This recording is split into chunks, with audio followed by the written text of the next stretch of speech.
സിനിമയുടെ കാര്യമായിരുന്നു പറഞ്ഞത്. പക്ഷെ അതിനെക്കുറിച്ചൊരു ഡിസ്കഷൻ ഉണ്ടായിട്ടില്ല, ഇതുവരെ സംസാരിച്ചിട്ടില്ല, അങ്ങനെ ചോദിച്ചിട്ടേ ഇല്ല എന്ന് ചേട്ടൻ ഇങ്ങനെ പറയുന്നുണ്ടായിരുന്നു. ആ ഒരു ഫീൽഡിനോട് ഒരു ഇൻട്രസ്റ്റ് ഇല്ല എന്നല്ല, തീർച്ചയായിട്ടും എനിക്ക് ഇൻട്രസ്റ്റ് ഉണ്ട്. ലൈക്ക് ഡാൻസും അതും ഈ ഒരു ആർട്ടിസ്റ്റിക് സംഭവങ്ങൾ എനിക്ക് ഭയങ്കര ഇഷ്ടമാണ്. പിന്നെ ഞാൻ പഠിക്കാൻ പോയി, അത് കഴിഞ്ഞു, ഇനി അറിയില്ല ഭാവിയിൽ ചിലപ്പോ നമ്മള്. പിന്നെ ലാലേട്ടന്റെ സ്ക്രിപ്റ്റ് ഒക്കെ വരണ്ടേ? അതെ. എന്റെ ദൈവമേ, അല്ലേ? അതെനിക്ക് കുറെ നാൾ മുന്നേ ഉള്ള ഒരെണ്ണത്തിൽ ഞാൻ കണ്ടിരുന്നു. ആരുടെ കൂടെ അഭിനയിക്കണം ചോദിച്ചപ്പോ ലാലേട്ടന്റെ പേര് ഇങ്ങനെ പറയുന്നുണ്ടായിരുന്നു. അവരെയൊക്കെ ആർക്കാ ഒരു ആഗ്രഹം ഇല്ലാത്തത് ലാലേട്ടന്റെയും മമ്മൂക്കയുടെയും പൃഥ്വിരാജിന്റെയും കൂടെ ഒക്കെ അഭിനയിക്കും. അതെ. പിന്നെ സായിച്ചേട്ടൻ പറഞ്ഞത് എനിക്ക് തോന്നുന്നു ബിന്ദു ചേച്ചിയേക്കാൾ കൂടുതൽ കുറച്ചുകൂടെ കണക്ട് ആയിട്ടുള്ള സായിച്ചേട്ടൻ്റെ അടുത്താണല്ലേ. എവിടെ പോയാലും വിളിച്ച് പറയും എന്ന് പറഞ്ഞു. അച്ഛൻ ഇടക്ക് വാസുവണ്ണനാവുന്നോണ്ടാണോ അത് പേടിച്ചിട്ട് വിളിച്ചു പറയാണ്? അല്ല, ഈ എന്താ പൊതുവെ കുറച്ചുകൂടി ശാന്തമായ കാര്യങ്ങൾ ഡീൽ ചെയ്യുന്ന അച്ഛനാണ്. അത് മാത്രം, അത് എവിടെ പോയാലും അങ്ങനെ വിളിക്കും. അച്ഛൻ ത്രൂ അമ്മയിലേക്ക് കണക്ട് ചെയ്യാനുള്ള പ്ലാൻ ആണോ അത്? അതിന് എന്തെങ്കിലും ചെറിയ കളത്തരൊക്കെ ഉണ്ടെങ്കിൽ ആദ്യം അച്ഛനോടെ പറയുള്ളൂ, വഴി ഇങ്ങനെ അമ്മയോട് പൊക്കോളും. അല്ല, പൊതുവെ സായിച്ചേട്ടൻ എങ്ങനെയാ ഇപ്പൊ ഒരു കാര്യങ്ങളൊക്കെ ഓപ്പൺ ആയിട്ട് സംസാരിക്കുമ്പോ ഒക്കെ? അധികം ഇപ്പൊ എന്തെങ്കിലും കാര്യം ഉണ്ടെങ്കിൽ തന്നെ അധികം വഴക്ക് പറയുമോ അല്ലെ അധികം അതിനെ പറ്റി സംസാരിക്കാം ഒന്നുമില്ല. തോന്നുന്ന കാര്യങ്ങള് പറയേണ്ട രീതിയിൽ കുറച്ച് പറയുള്ളൂ. പക്ഷെ പറയുന്നതില് എന്തെങ്കിലും വഴക്കൊക്കെ പറയണേ അങ്ങനെ. പക്ഷെ പൊതുവെ വീട്ടില് ഭയങ്കര കാം പേഴ്സൺ ആണ്. ഇപ്പൊ ഞാൻ ശരിക്കും ഓപ്പൺ ആയിട്ട് ചോദിക്കുകയാണെങ്കിൽ സ്ക്രിപ്റ്റും കാര്യങ്ങളൊക്കെ സിനിമയുടെ ബേസ് ചെയ്തിട്ടൊക്കെ വരുന്നുണ്ടാവുമല്ലോ കല്യാണിക്ക്. എന്തുകൊണ്ടാ ഇപ്പൊ വേണ്ടെന്നുള്ളൊരു ഡിസിഷൻ? ഇപ്പൊ വേണ്ടെന്നല്ല, നല്ലത് ലൈക് നമുക്ക് ചെയ്യാൻ പറ്റുന്ന ഒരു ക്യാരക്ടറിനെ വന്നല്ലേ ഉള്ളൂ. എനിക്ക് അറിയില്ലല്ലോ ഏതാണെന്നൊന്നും അറിയില്ല. ഉണ്ടെങ്കിൽ വരുമ്പോ കാണും, അത്രയും സന്തോഷം. അപ്പൊ ചെയ്യാന്നുള്ളൊരു മൈൻഡില്. എന്നാൽ ഈ ഒരു ഫീൽഡിൽ നിൽക്കുമ്പോ അച്ഛനും അമ്മ എന്തൊക്കെ കാര്യങ്ങളാണ് പറഞ്ഞു തന്നിട്ടുള്ള ഈ ഒരു ലൈക് ഒരു സിനിമാ ഫീൽഡിനെ ഒക്കെ കുറിച്ചിട്ട്? ഫീൽഡിനെ പറ്റി അങ്ങനെ കാര്യമായിട്ട് പറയേണ്ട ആവശ്യമില്ലല്ലോ. എന്റെ വീട്ടിൽ തന്നെയല്ലേ രണ്ടുപേരും. അവരുടെ ഒരു മൂവി കഴിയുമ്പോൾ തന്നെ അവർ പറയുന്ന കാര്യങ്ങൾ എനിക്ക് കേൾക്കാവുന്നതേ ഉള്ളൂ. പിന്നെ അതിൻ്റെതായ ഉപദേശങ്ങൾ എപ്പോഴും അവര് പണ്ടും ഇന്നും എപ്പോഴും തരും. ഇവരെ രണ്ടുപേരും ചെയ്ത സിനിമകളിൽ ഇപ്പൊ ഏറ്റവും ഒരു ഇഷ്ടമുള്ള ക്യാരക്ടർ ഉണ്ടാവില്ലേ, അതേതായിരിക്കും?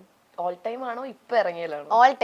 ഓൾ ടൈം അമ്മയുടെ എനിക്ക് ഞാൻ കുറെ വട്ടം പറഞ്ഞിട്ടുണ്ട് ഇത്. എനിക്ക് അമ്മയുടെ ജോക്കർ എന്ന് പറഞ്ഞ മൂവിയിലെ that is my all time favourite. Like അമ്മയുടെ ഏറ്റവും നല്ലൊരു പെർഫോം, ഏറ്റവും നല്ലതെന്ന് എനിക്കറിയില്ല, എനിക്ക് ഭയങ്കര ഇഷ്ടമുള്ളൊരു ക്യാരക്ടറാണ്. പിന്നെ അച്ഛൻ അങ്ങനത്തെ ഒരു സീരിയസ് റോൾ എടുത്തു പറയാൻ പറ്റില്ല, ഒരുപാട് ക്യാരക്ടർ ഉണ്ട്. എനിക്ക് ഒത്തിരി ഇഷ്ടമുള്ള ക്യാരക്ടേഴ്സ് ഉണ്ട്. പക്ഷെ എനിക്ക് മൈ ബോസ് ഭയങ്കര ഇഷ്ടം. എന്താ അറിയില്ല, കുറച്ചുകൂടി റിയൽ ഫാദർ ആയിട്ട് എനിക്ക് തോന്നും. That is actually him. അങ്ങനെയാണല്ലേ? That is actually him. അങ്ങനെയാണ്. റിലാക്സേഷൻ ഒക്കെ ഹാൻഡിൽ ചെയ്യാൻ പറ്റുന്ന ഒരു ആളാ. അതാണ് കറക്റ്റ് സായിച്ചേട്ടാ. പിന്നെ ആണെങ്കിൽ എനിക്ക് എന്താ പടത്തിന്റെ പേരെന്തായിരുന്നു ദൈവമേ, ഭരചന്ദ്രൻ എപ്പിസോഡ് തോന്നുന്നു, അതെനിക്ക് ഭയങ്കര ഇഷ്ടമാണ്. അത് ഭയങ്കര ഇഷ്ടമാണ്. ഇപ്പോഴും അച്ഛൻ്റെ അമ്മയുടെയും നടുക്കൊക്കെ പോയി കിടന്നുറങ്ങാറുണ്ടോ? ഞാൻ കിടന്നുറങ്ങൂല, പക്ഷെ അവരുടെ കൂടെ കിടക്കാറുണ്ട്. ഒരു സിനിമയൊക്കെ ഞങ്ങൾ എപ്പോഴും ഒരുമിച്ചായിരിക്കും വീട്ടില് സിനിമ കാണുന്നതും. പുതിയ സിനിമ നെറ്റ്ഫ്ലിക്സിലോ OTT പ്ലാറ്റ്ഫോമിലോ ഞങ്ങൾ ഒരുമിച്ചായിരിക്കും കാണുന്നത്. എനിക്ക് ഭയങ്കര ഇഷ്ടമാണ്. എനിക്കൊരു പടം കണ്ടു കഴിഞ്ഞ് ഇവരുടെ ഒരു വിലയിരുത്തൽ ഉണ്ടാവുമല്ലോ സിനിമയുടെ, എനിക്കത് ഭയങ്കര ഇഷ്ടമാണ് കേൾക്കാൻ. ആണല്ലേ? എല്ലാ സിനിമയും അങ്ങനെ ഒരു സംഭവം എപ്പോഴും പറയാം അവൻ നന്നായിരുന്നു, അത് കുറച്ചുകൂടി ഇതാ, അത് പറയണ കേൾക്കാൻ എനിക്ക് അതിനോട് ഇൻട്രസ്റ്റ് ഉള്ളതുകൊണ്ടാണോന്ന് എനിക്കറിയില്ല, എനിക്ക് ഭയങ്കര ഇഷ്ടമാണ് ടോക്ക്. അതുകൊണ്ട് ഞാനൊരു സിനിമ ലൈക്ക് ഒരു ഇട്ട് കൊടുക്കും, എന്നിട്ട് ഞാൻ ചോദിക്കും അതിന്റെ ഏതാ നന്നായ, അത് കേൾക്കാനൊരു സുഖം. അപ്പൊ അത് സിനിമ കണ്ടുകഴിയുമ്പോൾ അങ്ങനെ ഒരു കോൺവെർസേഷൻ എപ്പോഴും ഉണ്ടാവും. അത് കേൾക്കാൻ ഭയങ്കര ഇഷ്ടമാണ്. എനിക്ക് ഭയങ്കര ഇഷ്ടമാണ്. എനിക്ക് സിനിമയെ പറ്റി സംസാരിക്കാനും ലൈക്ക് എനിക്ക് ഇവരുടെ കാര്യങ്ങൾ കുറെ കേൾക്കാനും ഒക്കെ ഭയങ്കര ഇഷ്ടമാണ്. ഓരോ കഥകളൊക്കെ പറയുമായിരിക്കുമല്ലോ പണ്ടത്തെ സെറ്റിലെ ഓരോ കഥകൾ. സെറ്റിലൊക്കെ പോവാറുണ്ടായിരുന്നോ കല്യാണി? പോയിട്ടുണ്ട്. ഇപ്പൊ അങ്ങനെ പോയിക്കൂടായികയൊന്നുമില്ല, പോവുകയൊക്കെ ചെയ്യും. പോകും. പിന്നെ സായിച്ചേട്ടൻ പറഞ്ഞൊരു കാര്യം, എല്ലാവരും പറഞ്ഞു നിങ്ങളെ കുത്തിപ്പൊക്കാമോ?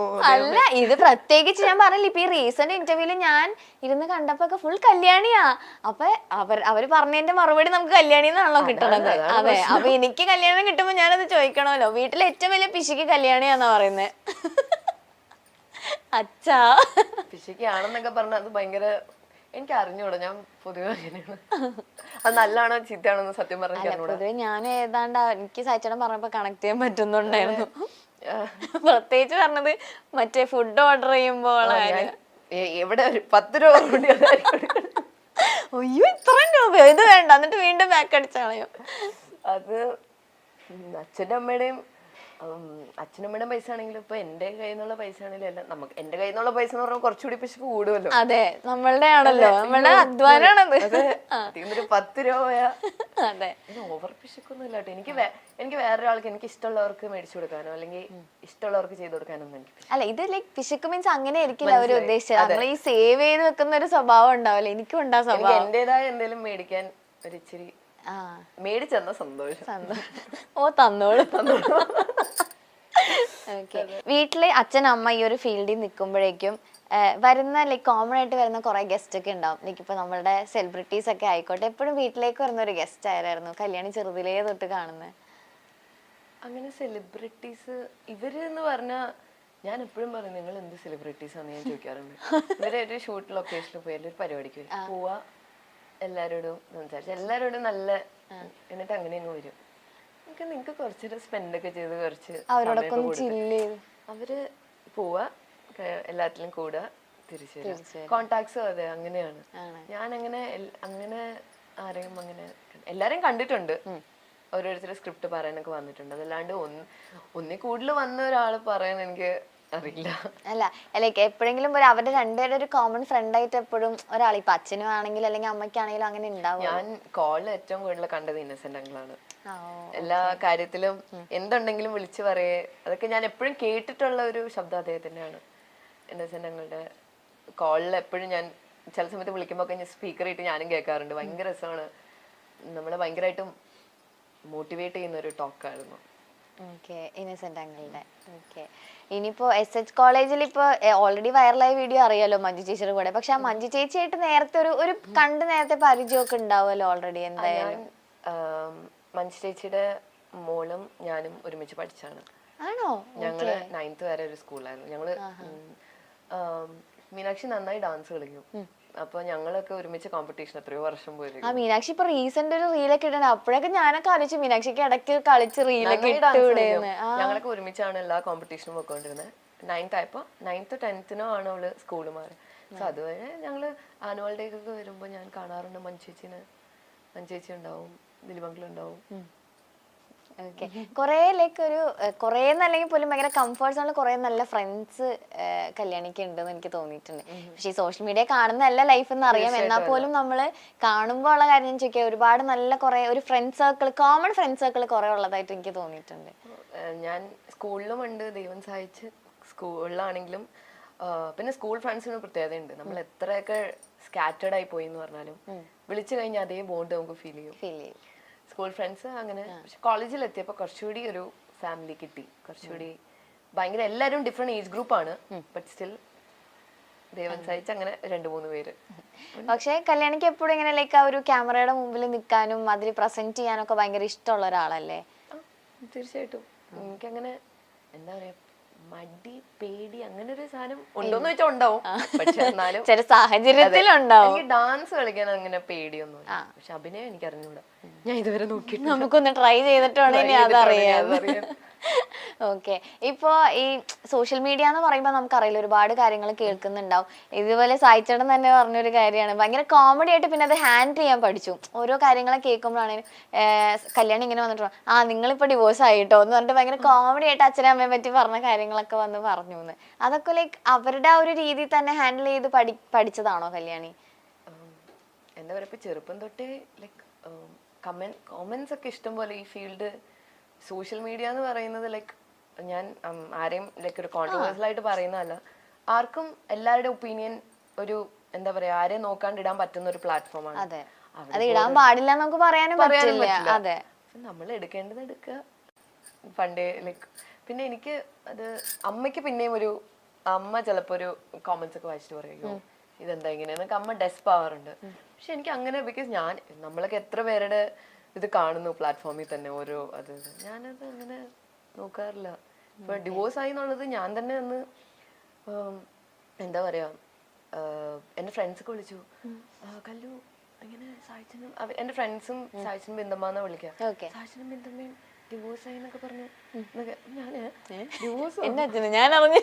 അപ്പത്തേക്ക് കുറച്ച് എന്റെ ക്ലോസ് ഫ്രണ്ട്സ് വിളിച്ചിട്ട് പറയും, എടി നമ്മുടെ സാക്ഷ്യം നമ്മൾ ഡിവോഴ്സ് ആയി പറഞ്ഞല്ലോ, നീ പോയി പറഞ്ഞൊക്കെ. ഞാൻ പോയി പറഞ്ഞപ്പോഴത്തേക്ക് ഒരാളുടെ ടി വി കാണുന്നുണ്ട്. ഞാൻ പറഞ്ഞു കേസ് നിങ്ങള് ഡിവോഴ്സ് ആയി കേട്ടോ, നിങ്ങൾ പെട്ടെന്ന് മാറിയെന്നോ. ഓക്കെ, അതങ്ങനെയായിരുന്നു ആ കഥ. അവരുടെ സൈഡ് കേട്ടു, നീ സൈഡ് കേൾക്കണം എന്നുണ്ടായിരുന്നു. അങ്ങനെ തന്നെ. അതുപോലെ വേറെ എന്തൊക്കെയായിരുന്നു ഇതുപോലെ കേട്ടിട്ടുള്ളത്? ബിന്ദു പണിക്കരുടെ മകൾ വിവാഹിതയാവാൻ പോകുന്നു, അങ്ങനെയൊക്കെ കുറെ ഉണ്ട്. അതും ഏറ്റവും കഷ്ടം എന്ന് പറയുന്നത് എന്റെ അമ്മയുടെ ചേട്ടന്റെ മോനാ. ഞങ്ങള് രണ്ടുപേരും വിഷുവിനൊരു ഫോട്ടോഷൂട്ട് ചെയ്തു. അവൻ എന്നെക്കാളും കുറച്ച് ഹൈറ്റ് ഉണ്ട്, എന്റെ യങ് ബ്രദർ ആണ്. ഞങ്ങൾ ഒരുമിച്ച് ഫോട്ടോ എടുത്തപ്പോഴത്തേക്കും എന്താ ഭാവി വരനും മൊത്തം എന്നൊക്കെ പറഞ്ഞു. ഞാൻ നമ്മളെ കല്യാണം അങ്ങനെയൊക്കെ.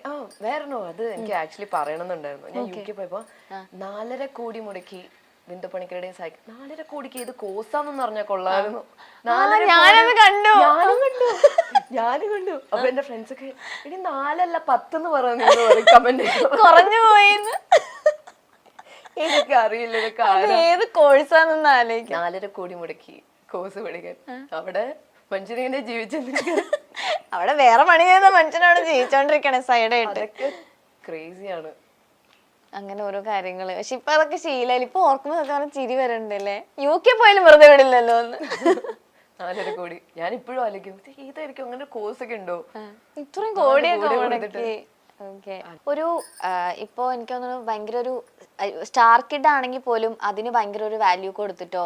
ഇപ്പൊ ചില ആളുകൾ നമ്മളത് യൂട്ടിലൈസ് ചെയ്യാൻ നോക്കും, നല്ല രീതിയിൽ യൂട്ടിലൈസ് ചെയ്യാൻ നോക്കുന്ന ആളുകളുണ്ട്. പക്ഷെ കല്യാണിയുടെ ഇതിൽ തന്നെ നിന്ന് ചെയ്യാനായിട്ട് ശ്രമിച്ചു പോകുന്ന ഒരാളായിട്ട് എനിക്ക് തോന്നിയിട്ടുണ്ട്. അങ്ങനെ തന്നെയല്ലേ? സത്യം പറയുകയാണെങ്കിൽ അങ്ങനെ ആലോചിച്ചിട്ടില്ല. ഇപ്പൊ അമ്മയുടെ അച്ഛനെ പോലെ അല്ല, എനിക്ക് എന്റേതായ ഒരു ഇത് വേണമെന്ന് ഞാൻ ചിന്തിച്ചിട്ടില്ല. എന്തൊക്കെ ഡാൻസ് ചെയ്തു ഇതെന്ന് പറഞ്ഞാലും എനിക്ക് ഇഷ്ടവും സായികുമാറിന്റെ ബിന്ദു പണിക്കറിന്റെ മകളെന്ന് കേൾക്കാൻ തന്നെയാണ്. എനിക്ക് അതിലൊരു ഇതുമില്ല. പിന്നെ അതിന്റെ കൂടെ ഡാൻസും ഇതും വന്നു, ഹാപ്പി. അങ്ങനെ അവർക്കും ഇതാക്കാൻ പറ്റുന്നുണ്ടല്ലോ. ലൈക്ക് എന്താ പറയാ, ഞാൻ കഴിഞ്ഞ ദിവസം എയർപോർട്ടിൽ എന്തോ നിൽക്കാൻ തോന്നുന്നു. എന്നെ അവര് വിസിറ്റ് ചെയ്തിട്ട് തിരിച്ചു പോയാൻ കണ്ട. അപ്പൊ ഒരു പെൺകുട്ടി വന്നിട്ട് അച്ഛനും അമ്മയും അവിടെ കോഫി കുടിച്ചിരിക്കും. ഞാൻ കുറച്ചും കൂടി മാറി വന്നിട്ട് കല്യാണിയുടെ അച്ഛനും അമ്മയല്ലേ എന്ന്. അവരെന്നിങ്ങനെ നോക്കി, അതെ മോളവിടെ ഉണ്ടെന്ന് പറഞ്ഞു. അങ്ങനെ കുറച്ച് പേര് ചോദിക്കാറുണ്ടാക്കില്ലേ, കുറച്ച് ഇപ്പോഴത്തെ സായികുമാറിന്റെ എക്സ്പ്രഷൻ ആലോചിച്ചോണ്ടിരിക്കണേ. അതെ അവിടെ ഉണ്ട്. ബിന്ദു പണിക്കരുടെ ഭർത്താവ് മരിക്കുമ്പോൾ കല്യാണിക്ക് 6 വയസ്സ് മാത്രമായിരുന്നു പ്രായം. ആദ്യ ഭർത്താവ് ഫിക്സ് വന്ന് മരിച്ചതാണെന്ന് ബിന്ദു പണിക്കർ പറയുന്നു. സഞ്ചയനം കഴിഞ്ഞ ഉടനെ അഭിനയിക്കാൻ പോയിട്ടുണ്ട്. ആ സമയത്ത് മുന്നോട്ട് പോകാൻ അഭിനയിക്കുകയല്ലാതെ എനിക്ക് മറ്റു മാർഗങ്ങളില്ലായിരുന്നു. സിനിമ ഇൻഡസ്ട്രിയിൽ നിന്നും നല്ല സഹായങ്ങൾ എനിക്ക് ലഭിച്ചിട്ടുണ്ട്. അതിനിടയിലാണ് സായികുമാർ ജീവിതത്തിലേക്ക് വരുന്നത്. ഭർത്താവ് എന്നതിലുപരി നല്ലൊരു സുഹൃത്താണ് എനിക്ക് സായിയേട്ടൻ. എന്തും തുറന്ന് സംസാരിക്കാം, പങ്കുവയ്ക്കാം. ഞങ്ങൾക്കിടയിലെ ആ സൗഹൃദമാണ് എന്നും ഞങ്ങളുടെ സന്തോഷം എന്നാണ് മുൻപ് സായികുമാറിനെ കുറിച്ച് ബിന്ദു പണിക്കർ പറഞ്ഞത്. റീൽസിലൂടെയും ഡാൻസ് വീഡിയോകളിലൂടെയും ഫേമസ് ആണ് കല്യാണി. താരപുത്രി ആയതുകൊണ്ട് മാത്രമല്ല, കലാപരമായ കഴിവുകളിലൂടെയും ഒരുപാട് ആരാധകരെ സൃഷ്ടിച്ച കല്യാണിയും ഇപ്പോൾ മലയാളികളുടെ പ്രിയ താരമാണ്. മോഹൻലാലിന്റെ മകളായി അഭിനയിച്ചുകൊണ്ട് സിനിമയിലേക്ക് എത്താൻ ഒരുങ്ങുകയാണ് കല്യാണി.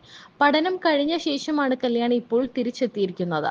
കുക്ക് ചെയ്യാൻ ഒരുപാട് ഇഷ്ടപ്പെടുന്ന കല്യാണി തിരഞ്ഞെടുത്ത വിഷയവും അതുമായി ബന്ധപ്പെട്ടതാണ്. ഫ്രഞ്ച് ക്യുസിൻ ഷെഫ് ആകാനുള്ള ഡിപ്ലോമ കോഴ്സ് പഠിക്കാനാണ് കല്യാണി ലണ്ടനിൽ പോയിരുന്നത്. 1998 ബിജു ബി നായരുമായി ബിന്ദു പണിക്കർ വിവാഹിതയായത്.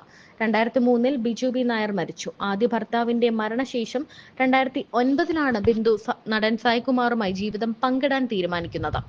ആദ്യ വിവാഹത്തിലെ മകളാണ് കല്യാണിയെങ്കിലും അച്ഛനെ ജീവന് തുല്യം സ്നേഹിക്കുന്ന ഒരു മകൾ കൂടിയാണ് കല്യാണി. സായി അച്ഛൻ എന്നാണ് വിളിക്കുന്നത്. എന്തിനും ഏതിനും അച്ഛനെയാണ് കൂടുതൽ ഇഷ്ടം എന്നാണ് കല്യാണി പറയുന്നത്. അച്ഛൻ ഇച്ചിരി ഗൗരവക്കാരനാണ്, വലുതായിട്ടൊന്നും സംസാരിക്കാറില്ല. എന്നാൽ പോലും അമ്മയേക്കാൾ കൂടുതൽ കാര്യങ്ങൾ കൈകാര്യം ചെയ്യാൻ അറിയുന്നത് അച്ഛനാണ്. അച്ഛനെയാണ് തനിക്ക് കൂടുതൽ ഇഷ്ടമെന്ന് കല്യാണി പറയുന്നു.